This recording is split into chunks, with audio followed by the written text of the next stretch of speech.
এই বাসা এবং এই জিন্নাত আলী সাহেবকে যদি আপনারা এই দুইটা জিনিস দেখেন, তাহলে আপনাদের জীবনে কোনো দুঃখ কষ্ট আর থাকবেই না। ওনার পরনে যে জামাটা দেখতে পাচ্ছেন, মনে হয় যে এই জামাটাই ওনার শেষ সম্বল। আর ওনার যে ঘর, এই ঘরের থেকে, ভিতরের অবস্থা থেকে যদি আপনাকে বাহিরে মাটিতেও থাকতে দেয়, তাহলেও মনে হবে যে আপনি যেন পৃথিবীর সেরা সুখী মানুষ। ওনার বিছানাটা দেখলে আপনি একদমই অবাক হয়ে যাবেন।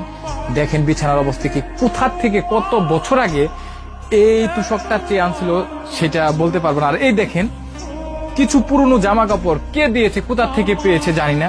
একটা এখানে গুরুত্বপূর্ণ কথা হচ্ছে, উনি কিন্তু ভিক্ষা করে না, কারো কাছে হাত পাঠে না, খুবই পরিশ্রম করে সেই কোনাবাড়ি যায়। উনি জীবিকা নির্বাহ করে 2 থেকে 3 দিন পর কোনাবাড়ি থেকে কলা এনে কিছু টাকা বিক্রি করে লাভ হয়, সেই টাকা দিয়ে এত কষ্ট, হ্যাঁ সেই টাকায় খায়।